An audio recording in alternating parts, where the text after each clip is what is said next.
એક મહાન પંડિત થયો અને બીજો મિત્રના સંગમાં એવો ચડી ગયો કે ન કરવાના કાર્યો કરતો. ગોકર્ણજી ભણી ગણી વિદ્વાન થઈ પાછા ઘરે આવે છે. પોતાના ભાઈનું ચરિત્ર, પોતાના પિતાનું, માતાનું આ બધું જોવે, પણ એમને સંસારમાં બહુ રસ નહીં ગોકર્ણજીને. એક દિવસ ગામમાંથી ધંધુકારીની ફરિયાદ આવે છે અને એ જે ફરિયાદમાં ધંધુકારીને ઘણું બધું જે બોલવા એના પિતાજી જાય છે, ત્યારે બહુ મોટું અપમાન જે છે એમના પિતાજીનું કરી નાખે છે. માન મર્યાદા કંઈ રાખતો નથી.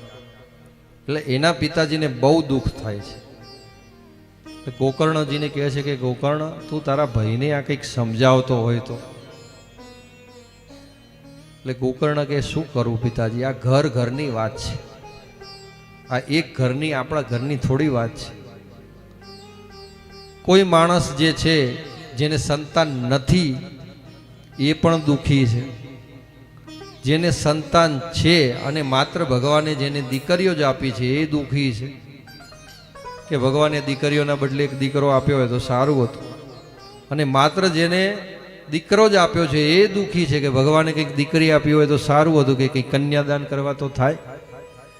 અને જેને ભગવાને સંતાન આપ્યા છે પણ સંતાન આવા ધંધુકારી જેવા પાક્યા હોય એને દુઃખ છે. એ ભગવાનને કહે છે કે આના કરતા તો સંતાન ના આપ્યું હોય તો સારું હતું. એટલે ચારેય બાજુ દુઃખ છે પિતાજી. એટલે એનો બહુ હરખ શોક કરવો નહીં. તમે આત્મજ્ઞાની છો, તમે વેદો ભણેલા છો, તો ભગવાનના ભક્તિની અંદર તમે લાગો. આવી મોહ માયામાં ક્યાં ફસાવો છો? સંતાન જે છે ને હંમેશા 3 લેણાથી આવે છે. કાં તો પૂર્વ જન્મમાં કોઈનું આપણે હડપ કરી લીધું હોય, બહુ પચાઈ પડ્યું હોય, તો આ જન્મમાં એ સંતાન થઈને આવે અને બધી સંપત્તિ સન કરી નાખે, બધું વેડફી નાખે. અને ચારે બાજુથી એવી ફરિયાદો લાવે કે મા બાપને નીચું જોવું પડે. પૂર્વ જન્મમાં કોઈ ગુરુના ત્યાં 2 શિષ્યો હોય, સારો એવો વિદ્યાભ્યાસ કરતા હોય, તો બીજા જન્મની અંદર જે છે એક ગુરુ ભાઈઓ હોય તો એક જે છે એ પોતાનું સંતાન થઈને આવે. હવે એવું જે સંતાન આવ્યું હોય એ કંઈક એની સિદ્ધિ પ્રાપ્ત કરવા આવ્યું હોય, એટલે ના પિતાને દુઃખ આપે, હેરાન પરેશાન કરે, કે ના એમને મદદરૂપ થાય. પિતાજી એમનું કાર્ય કરતા હોય, સંતાન એનું કાર્ય કરતો હોય. પણ જે ત્રીજું સંતાન આવે છે કે જગતમાં જેની સેવા આપણે બહુ લીધી હોય અને બહુ સેવા જે છે આપણે કરી હોય, તો એ બીજા જન્મની અંદર એ સંતાન થઈને આવે અને ખૂબ સારી એવી માતા પિતાની સેવા કરે. સેવા કરવાની સાથે સાથે પિતાજીનું માન સન્માન વધારે, ચારે બાજુ યશ અને કીર્તિ વધારે. અને આવી રીતે એ પોતાનું તો કલ્યાણ કરે પણ પેઢીઓને તારી દે અને પેઢીઓનું પણ એ કલ્યાણ કરી નાખે. એવા સારા સદકાર્યો, ધર્મના કાર્યો આવું બધું કરે કે ચારે બાજુ પિતૃઓ પણ એનાથી રાજી થઈ જાય. એટલે એવા બધા ભૂલી અને તમે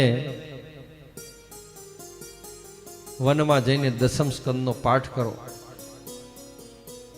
પોતાના પુત્રનું માની અને જે છે આત્મદેવ વનમાં જાય છે. વનમાં જઈને તપ કરી અને પોતાનો નશ્વર દેહ પરમાત્માને સોંપી દે છે. બોલો શ્રી કૃષ્ણ કનૈયા લાલ કી જય.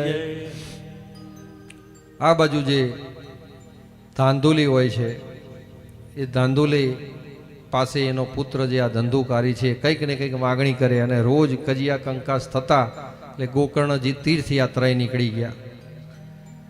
અને આ ધંધુકારી જે છે ઘરમાંથી કિંમતી વસ્તુ લઈ અને વેચવા જતો. એકવાર એની માં રોકે છે તો એની માને એટલી બધી મારે છે કે કૂવામાં પડીને એ પણ મૃત્યુ પામે છે. ધંધુકારીને હવે કોઈ કહેવાવાળું રહ્યું નહીં. 5 રૂપ જીવિકા ઘરમાં લાવ્યો છે. એવી ચોરી અને લૂંટફાટ કરે. એક દિવસ તો રાજાના ત્યાં એને ધાડ પાડી અને અઢળક ધન સંપત્તિ ચોરી લાવી. અને અઢળક ધન સંપત્તિ જે ચોરી લાવ્યો એટલે બધી જે રૂપ જીવિકાઓ એના ઘરમાં હતી, એમને એમ થયું કે એક દિવસ આ પકડાશે, અને પકડાશે તો રાજા અને જરૂર મૃત્યુદંડ આપશે, માટે આપણે એને જ મારીને એની સંપત્તિ લૂંટીને પાંચે સરખો ભાગ કરીને નીકળી જઈએ અહીંયાથી. એટલે જેવો ધંધુકારી ઘરે આવે છે એટલે એને દૂધ જમાડે છે, જમાડ્યા પછી રાત્રે એને દૂધ આપવામાં આવે છે, અને દૂધમાં ઝેર આપી અને ધંધુકારીને આ 5 રૂપ જીવિકાઓ મારી નાખે છે. અને જે કંઈ પણ ધન સંપત્તિ હોય છે બધું સરખા ભાગે વેચી લે છે, ને એક ખાડો કરીને દાટી અને બધી રૂપ જીવિકાઓ ધીમે ધીમે ધીમે ત્યાંથી નીકળી જાય છે. સમયાંતરે ગામવાસીઓને ખબર પડી એટલે ગોકર્ણજીને સંદેશો કહેવડાવે છે. તો ગોકર્ણજી એ વખત તીર્થ સ્થાનમાં હોય છે, એટલે ગયાજીની અંદર જઈ અને એમના ભાઈનો શ્રાદ્ધ કરે છે, તર્પણ કરે છે. અને ઘણા સમય પછી બધી તીર્થયાત્રા પૂરી કરી અને ગોકર્ણજી ઘરે આવે છે અને ઓસરીમાં શાંતિથી સૂતા છે, ત્યારે તો એમને પ્રેતનો અવાજ આવે છે, ભયંકર પ્રેત આવે છે. ઘડીકની અંદર અલગ અલગ પ્રકારના જે કહેવાય એ રૂપ ધારણ કરતો હોય, બીવડાવતો હોય. અને ગોકર્ણજી એના ઉપર અંજલિ છાંટે છે, ને અંજલિ છાંટે છે ત્યારે પ્રેતને કહે છે કે ભાઈ તું કોણ છે ને કેમ આવી રીતે મને હેરાન કરી રહ્યો છે? ત્યારે પ્રેત કહે છે કે હે ગોકર્ણજી, હું તમારો ભાઈ ધંધુકારી છું, અને મેં અધમ પ્રકારના પાપ કર્યા છે, એના કારણે આ પ્રેત યોની પામ્યો છું. માટે મારા ઉપર કૃપા કરવા માટે તમે કંઈક એવું સાધન બતાવો કે મારી મુક્તિ થાય.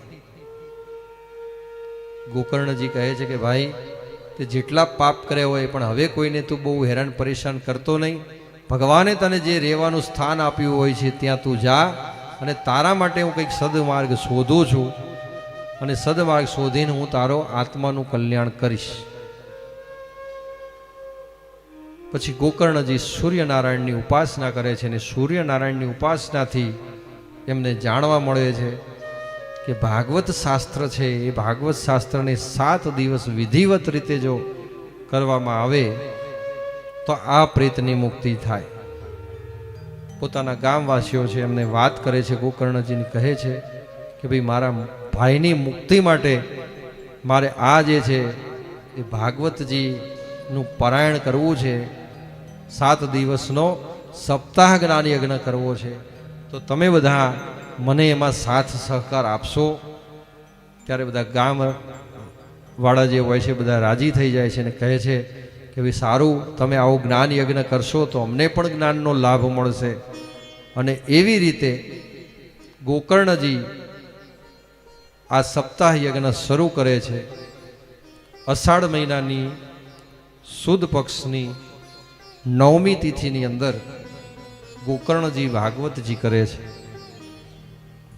અને એ ભાગવત એક દિવસ ચાલે એટલે જે એનો ભાઈ ગોકર્ણજીએ ભાગવત સાંભળવા બોલાવ્યો હોય છે, વાંસની અંદર બિરાજમાન હોય છે. એટલે એક દિવસ કથા સાંભળે અને વાંસની એક ગાંઠ છૂટે, બીજા દિવસ કથા સાંભળે અને બીજી ગાંઠ છૂટે. એવી રીતે 7 દિવસ કથા સાંભળી અને 7 ગાંઠો છૂટી જાય છે, અને દિવ્ય સ્વરૂપ પ્રગટ થાય છે. ભગવાનના વિમાનો જે છે એ ધંધુકારી જે છે ને લેવા આવે છે, ને દિવ્ય વિમાનની અંદર બેસી અને આ ગોકર્ણ જે છે એ ગોકર્ણજી દ્વારા જે કથા થઈ એ કથાના મૂળ જે કહેવાય જ્ઞાન સ્વરૂપે, જ્ઞાનથી આ ધંધુકારીને મુક્તિ મળી અને ભગવાનના પાર્ષદોને લઈ જતા હોય છે. લઈ જતા હોય છે એટલે ગોકર્ણજી પાર્ષદોને પૂછે છે, કહે છે કે કથા તો અહીંયા બધાએ શ્રવણ કરી છે, તો બધાએ શ્રવણ કરી તો તમે મોક્ષ પ્રદાન માત્ર ધંધુકારીને કેમ કર્યો, આ બધાને કેમ ન કરે? ત્યારે પાર્ષદો કહે છે કે જેટલાએ પણ કથા સાંભળી છે બધાને મોક્ષ મળશે, પણ બધાએ શ્રવણ ભેદથી સાંભળી છે. કોઈ એવા ભેદથી સાંભળી છે કે હે ભાગવતજી, તમે મારું આ કાર્ય કરી દો તો હું પણ એક ભાગવત કથા કેવડાવીશ. કોઈએ એ મનોકામનાથી સાંભળી છે કે મારા દીકરા દીકરીનું કાર્ય થાય. કોઈએ એ મનથી સાંભળી છે કે ભગવાન મારું આ કાર્ય પૂર્ણ થાય એટલે હું પણ તમારા શરણે થઈશ. એ અલગ અલગ મનોકામના જે છે એ બધાએ માગી છે. કોઈએ પોતાના દીકરાના લગ્ન થયા હોય ને પારણું ના બંધાતું હોય તો એવું કંઈ ભાગવતજી જોડે માગ્યું છે. એવી બધાની અલગ અલગ મનોકામના છે. એટલે મનોકામના પૂર્ણ થશે અને જ્યારે એમની અંત્યેષ્ટિ થાય ત્યારે એમને મોક્ષ મળશે. અને એવી રીતે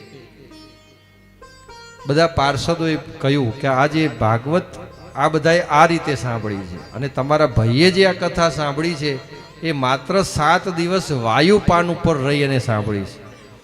નથી એ જમ્યો, નથી પાણી પીધું, ફક્ત વાયુ પર રહી અને આ કથા સાંભળી છે. એટલે એને વધારે પુણ્ય પ્રાપ્ત થયું અને એને મોક્ષ પ્રાપ્ત થયો છે.